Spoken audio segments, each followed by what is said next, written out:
Hello everyone, this is part 2 video on past year NEET questions from the topic equilibrium. So those who are looking at it probably can take a look at the first video also, first part video, so that you will have a continuity. We will start with a question that has come in the NEET 2017 paper. The concentration of Ag plus ions in a saturated solution of Ag2C2O4 is 2.2 into 10 power minus 4. Means what? They are giving what is the concentration of Ag plus. What is Ag plus concentration? 2.2 in 10 power minus 4. Now we need to find the solubility product. So we have to find what is the solubility product of Ag2C2O4, silver salt of oxalic acid. See, we can relate, this is a question based on the solubility product concept. We can relate the Ksp value to the molar solubility of the salt. So any salt is there, we can relate the Ksp value to the molar solubility of the salt. Like say in this case, right, we have what is the salt? Silver salt of oxalic acid. If we say S is the molar solubility, then the equation for the dissolving of the salt will be what? Ag2C2O4 gives rise to 2 Ag plus ions and 1 oxalate ion. So if S is the molar solubility, because every salt particle gives 2 Ag plus ions, means the concentration of the Ag plus ions will be what? 2S, and the concentration of C2O4 minus oxalate ions will be equal to what? S. So here we know that the Ksp value. So what will be the Ksp value? Ksp value will be equal to the Ag plus ions concentration power 2. Why? Because there is the coefficient here is 2 into C2O4 2 minus ions the square, sorry, power 1. Why power 1? Because the coefficient here is just 1. So here what is given to us? First they are giving us what is the Ag plus ions concentration. Means as per our relation, the molar solubility and Ag plus ions concentration are related. So what is the Ag plus ions concentration? 2S. Means 2S value is 2.2 in 10 power minus 4. So from here what will be the S value? S will be 1.1 into 10 power minus 4. That is the S value. So we get the S value as 1.1 in 10 power minus 4. And what is the Ksp formula? Ag plus ions concentration power 2 means 2S power 2 into C2O4 2 minus ions concentration. So totally what is it? 4S cube. So 4 into S cube will come. What is the S value? 1.1 into 10 power minus 4. The whole cube will be there. So what is it? 4 into, if you look at it, it will be what? 4 into 1.1 whole cube. So we can try and simplify it by using simple multiplication part of it. What is it? So this is like what? 10 power minus 4 whole cube means it will be 10 power minus 12, and 4 into 1.1 the whole cube. So what is it? 1.1 square into 1.1. So what is 1.1 square? 1.21. So 1.1 into 4 is what? 4.4. So 4.4 into 1.21 into 10 power minus 12. So we will see that this multiplication rate will be approximately 5.3. So 5.3 in 10 power minus 12. So the Ksp value will be nearly equal to what? 5.3 into 10 to the power of minus 12. So what is this question? This is a straight question on the solubility product. But the only thing is here we are not given the molar solubility, but instead we are given the concentration of one of the ions. So using the molar solubility formula, right, molar solubility is related to the concentration of ions. Using that we are getting the S value. Once we have the S value means we will have the Ksp value. So the correct answer for this is option C. Let's move on to the next question. This is a question based on the equilibrium Kp concept. A 20 liter container at 400 Kelvin contains CO2 at a pressure of 0.4 atm. Means what is there? So we have CO2 which is there in a 20 liter container, and an excess of SRO. So we have a lot of SRO, strontium oxide. Neglect the volume of the solid SRO, because the solid's volume will be negligible in comparison to the volume of the gases. The volume of the container is now decreased by moving the movable piston fitted in the container. So we are just moving it inward so that the volume is going to be what? Volume is going to be decreasing. the volume of the container when the pressure of CO2 attains its maximum value. So when the pressure of CO2 is going to attain the maximum value, so here the pressure of CO2, right, as we can see, the reaction is what? Strontium carbonate is giving rise to strontium oxide plus CO2. So we have an equilibrium reaction. So we have an equilibrium between the strontium oxide and CO2. So if you look at this equilibrium, right, the equilibrium is characterized in terms of what? The equilibrium is characterized in terms of the Kp value. So if you look at the given equilibrium, strontium carbonate giving rise to strontium oxide plus CO2, both strontium carbonate and strontium oxide are what? They are solids. And what is the Kp formula? The pressure of, partial pressure of the product gases divided by the partial pressure of the reactant. So here the partial pressure of SRO and partial pressure of strontium carbonate we will consider it to be 1, because in the equilibrium constant formula, the active mass of solids and pure solvents, we will take it as 1. So thereby what we will have? The Kp value. Kp is what? 1.6. Kp value will be simply equal to what? Pressure of CO2. So this is the maximum pressure we can have for the CO2, because when we reach equilibrium means that is the maximum pressure that is possible for CO2. So the pressure of CO2 maximum possible value is 1.6, and at this condition, right, the corresponding volume, because we are pushing the piston inside, volume is decreasing. As a result, the pressure is increasing. We can reach a maximum value of 1.6. Means what is the relation we can have? Pressure into volume. Since for the chemical reactions, right, we maintain the temperature to be constant. We will maintain the temperature to be constant. So pressure into volume will be maintained as constant value. So initial pressure is 0.4 atm. Initial volume is 20 liters. Will be equal to what? The final pressure 1.6 atm into final volume V. So what will be the final volume? So when we rearrange them, 0.4 into 20 by 1.6, 0.41s, 0.44s, 4 1s, 4 5s. So the final volume that we can see when the pressure of CO2 reaches the maximum value is going to be 5 liters. Let's move on to the next question. This is a question that has come in the NEET paper 2 of 2016. This is a question that is based on the equilibrium of a weak base. So this is where we have the Ostwald's law also. The percentage of pyridine that forms pyridinium ion in a 0.1 molar aqueous pyridine solution. They are giving the Kb value for the pyridine. So what is this actually? They are giving the concentration of pyridine, which is 0.1 molar, and they are giving the Kb value. So if you look at the pyridine, right, pyridine will act as a base. By taking a proton from water, it will act as a base and it will be forming pyridinium ion. And if you look at this is going to go through equilibrium. That's why we have the Kb. It's a weak base.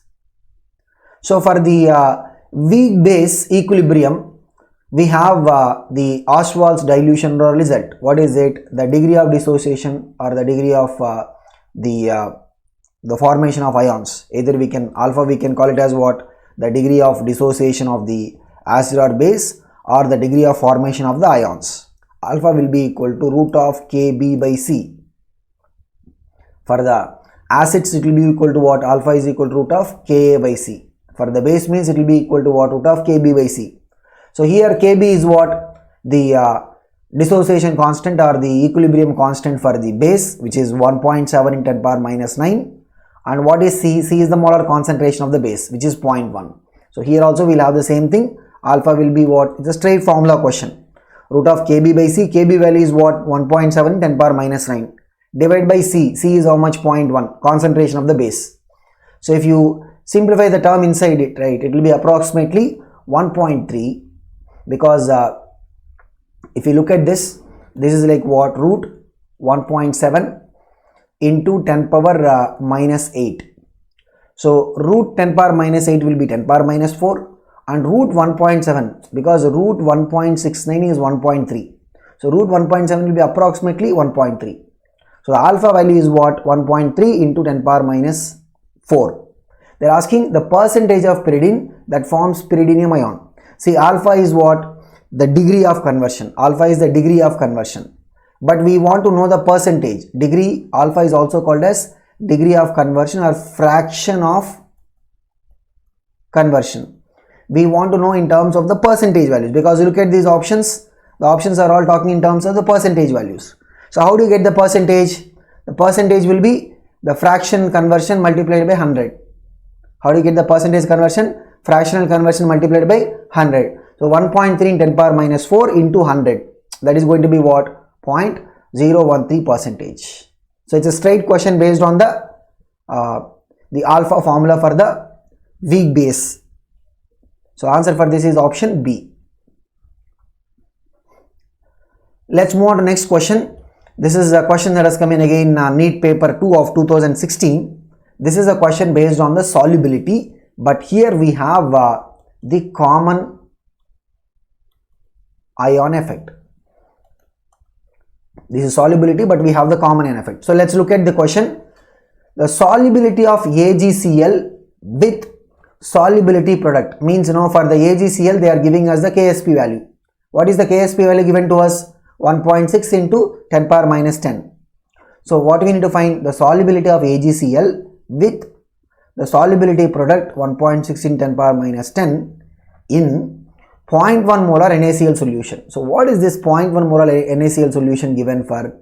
NaCl is a strong electrolyte. See, if you have 0.1 molar of NaCl means it is going to completely dissociate to give us 0.1 molar Na plus and 0.1 molar Cl minus. The Cl minus is the common ion, because when the AgCl is getting dissolved, right, it will produce Cl minus ions. Here also we will get Cl minus. So already there is 0.1 molar of Cl minus that is produced because of the presence of NaCl.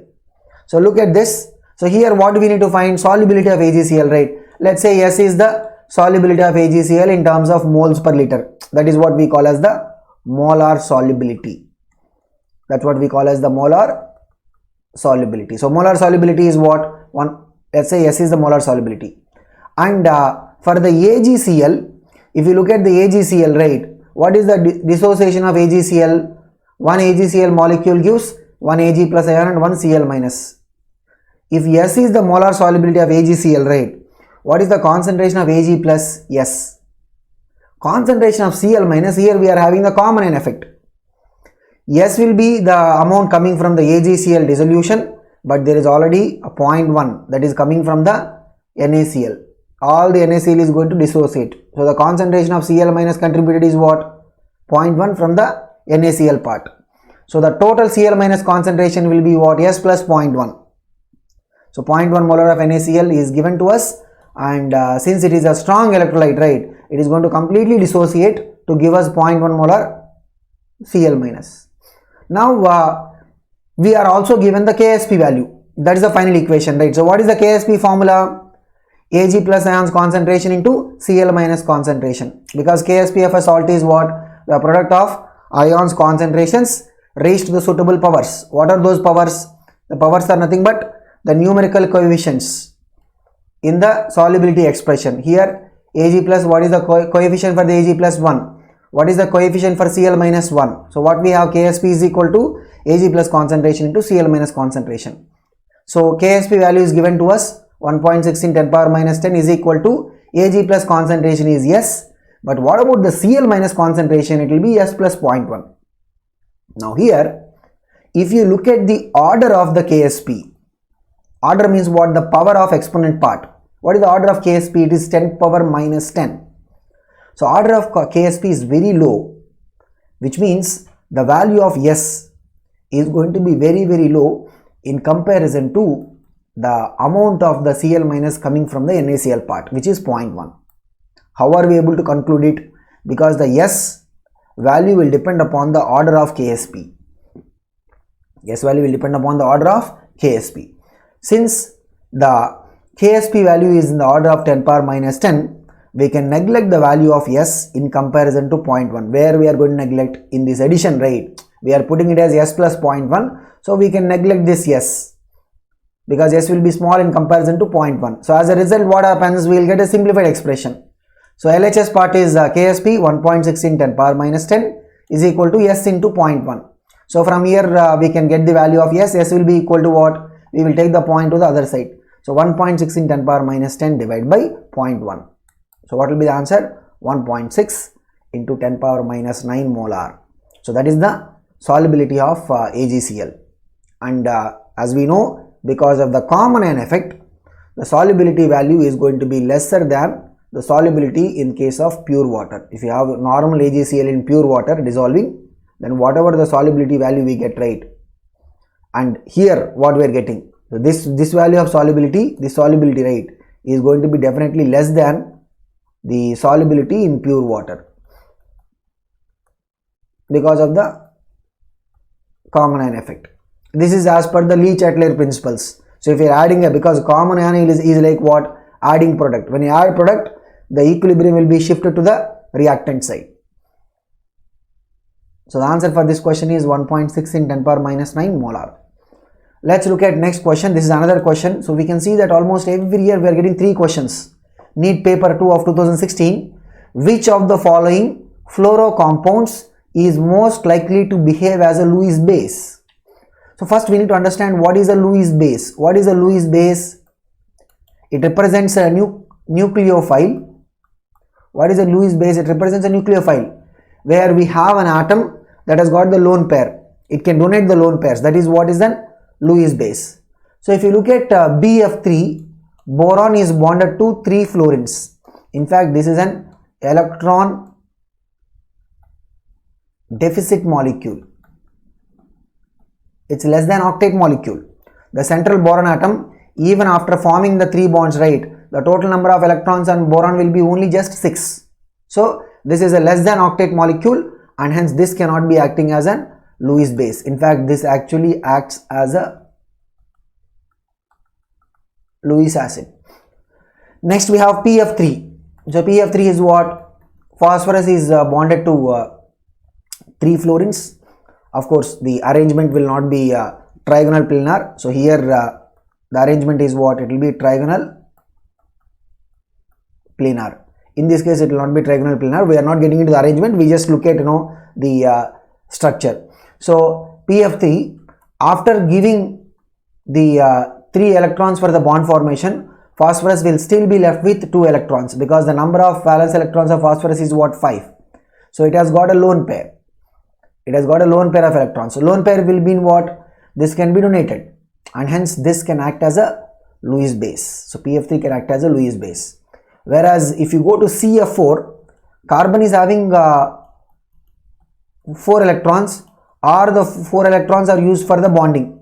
Means the carbon will not be left with any more electrons. Okay, so this also cannot be acting as a Lewis base. Same is the story with silicon tetrafluoride. So we have silicon belongs to carbon group, right? So it also will have only 4 valence electrons. All of them are used for the bonding, means this also does not have any lone pair. So this also cannot be the answer. So what is the correct answer for this? Lewis base. The atom, the donating atom, the Lewis base must have lone pair of electrons.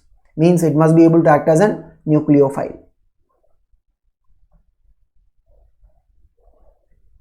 This is a question that has come in the NEET paper 1 of 2016. My and ny3, 2 nearly insoluble salts, means we can say they are sparingly soluble, have the same Ksp value. So for both of them the Ksp values are same at room temperature. Which statement would be true in regard to the My and ny3? So we can see both of them, right, they have an ion in common. So if we consider them to be like a salt that is dissociating, here the Y ions are common between both the My, which can be a sparingly soluble salt, and another salt ny3. So we have to just read through the 4 options and conclude which of them is true. Look at the option A. The salts of My and ny3 are more soluble in a 0.5 molar Ky than in pure water. See what they are saying. If you have another salt with a common ion, they are saying the salts of My and ny3 are more soluble. Common ion effect, in whatever way, common ion effect always reduces the solubility. So for a given salt, right, the solubility is going to be maximum in the pure water. Whenever we have the common ion, the solubility is always going to be what? Lesser. So if they say that the solubility in 0.1 molar Ky is more than in pure water, means this is incorrect. This can never be true. Look at the next one, option B. The addition of a salt of Ky to the solution of My and Ny3 will have no effect on their solubility. This is also incorrect. Why? Because it will have an effect on the solubility. What it does? It will reduce the solubilities. So whenever we have a common ion effect, it is going to reduce the solubility. Maybe how much it reduces might differ, but it is definitely going to reduce the solubility part. Look at option C. Option C is saying that molar solubilities of My and Ny3 are identical. Option D is saying what? Molar solubility of My in water is less than Ny3. Means we have to find out what are the molar solubilities of these two salts. How we can find the molar solubilities? Because we know the Ksp value. So only when we find the molar solubilities means we can answer this question. So let's see, first of all, right, let's say My. So how the My is going to dissociate? It will give M and Y. So we are not putting any charges. It will give one particle of M and one particle of Y. So if S1 is the molar solubility here, right, the concentration of M is S1, concentration of Y is S1. So Ksp formula will be equal to what? S1 the square. And what is the S1 value going to be? Root Ksp. So root of Ksp is what? 6.2 into 10 power minus 13. If you simplify it, means it will be approximately what? 7.87 into 10 power minus 7. We don't need to simplify it. We can just keep the values as it is also. We can keep the values approximately as it is, because we just have to talk about the comparison here. Now let's go to the other salt. What is the other salt? Ny3. So if you look at Ny3, right, how the Ny3 is going to dissociate? It is going to give us one N particle and 3 Y particles. Means if S2 is the molar solubility, concentration of N is what? S2. Concentration of Y will be 3S2. And what is the formula? The formula will be what? Concentration of N power 1 into concentration of Y power 3. So totally what we are going to get is S2 into 3 times S2 whole cube. That is what? 27 S2 power 4. Means the value of S2, right? So since Ksp is 6.2 in 10 power minus 13. So the value of S2 will be what? 4th root. So 4th root of 6.2 in 10 power minus 13 by 27. So we don't need to get to the exact value. So we can just look at these, and that itself will be able to give us a clarity. So we will see that here the value of S2, right?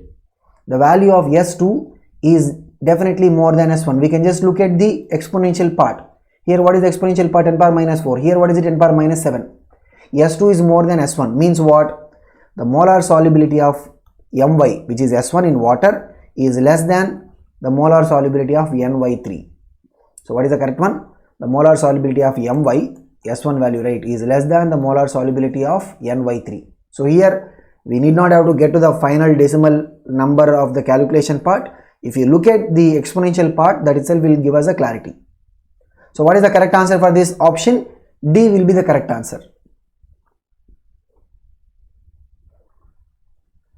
Next we have a question that has come in the year 2015. This is a question based on the modification of the equilibrium constant.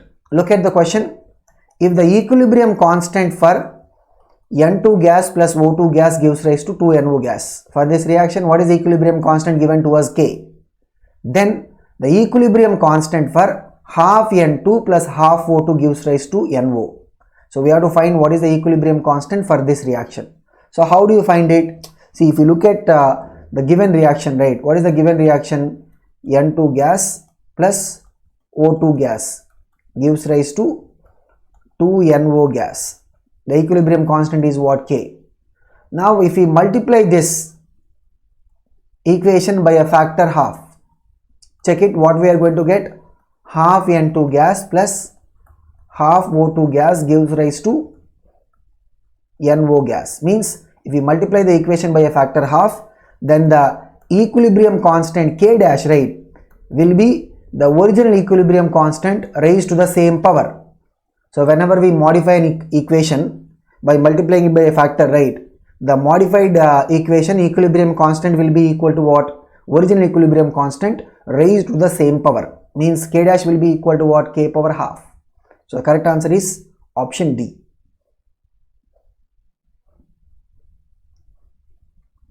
Next we have another question that has come in the year 2015. This is the question based on the pH calculation.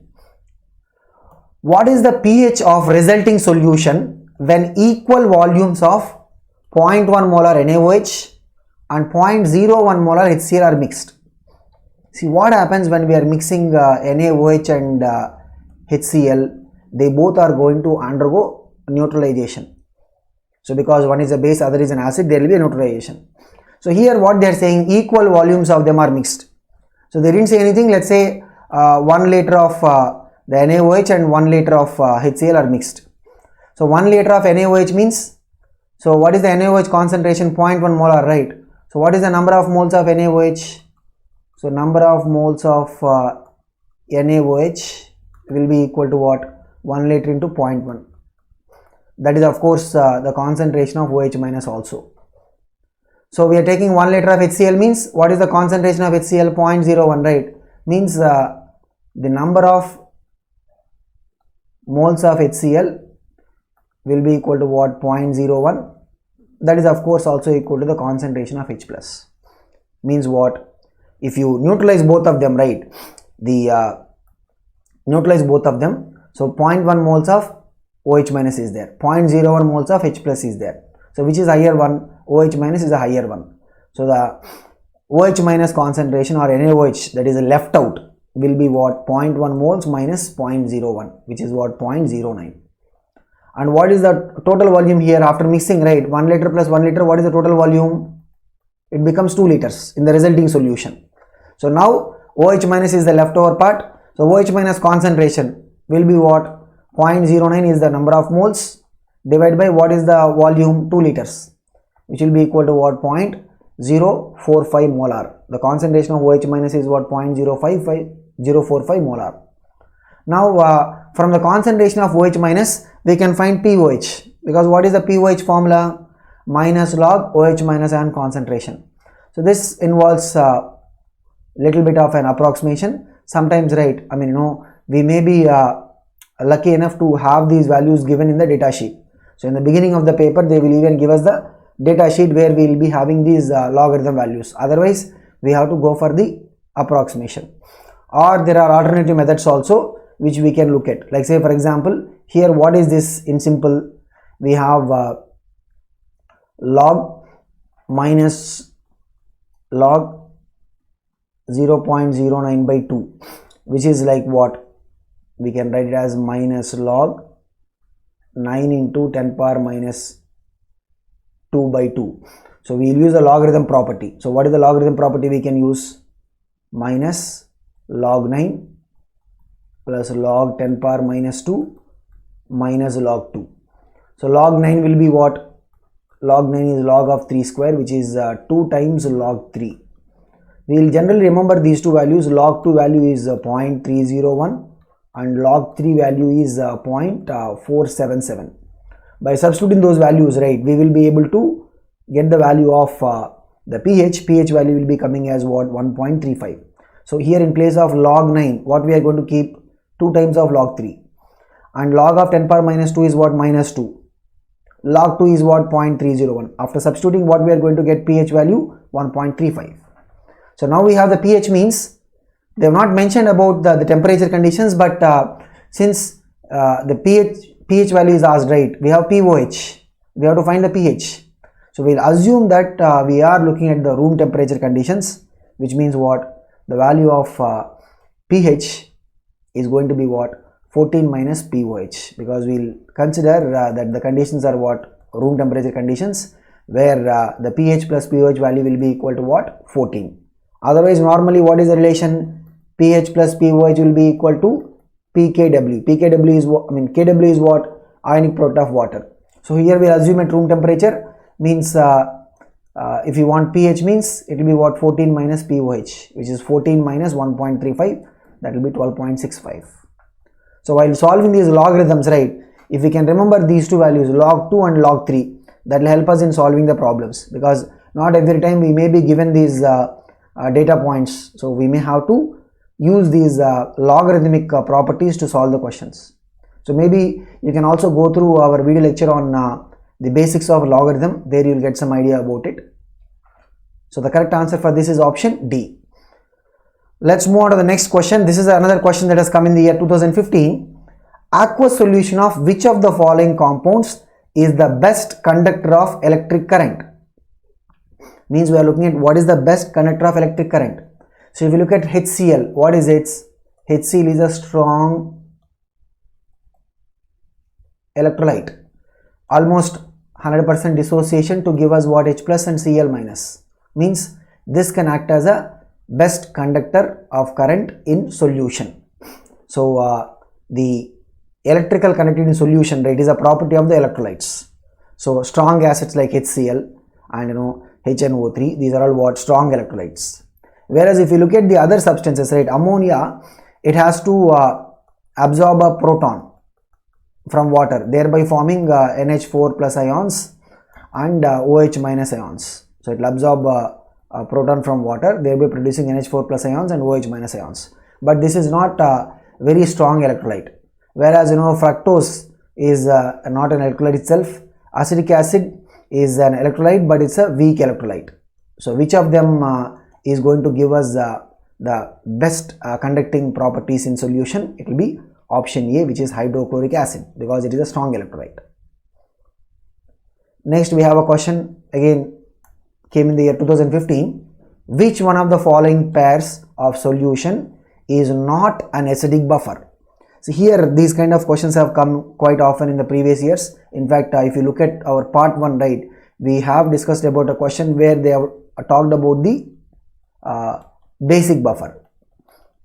Here we are talking about what? The acidic buffer. So what is an acidic buffer? Acidic buffer is formed with a weak acid plus salt of that weak acid with a strong base. This is what is the composition of the acidic buffer. So what is the acidic buffer? It's a combination of weak acid plus salt of that weak acid with a strong base. So if you look at the options given to us, right, look at option A. What is there?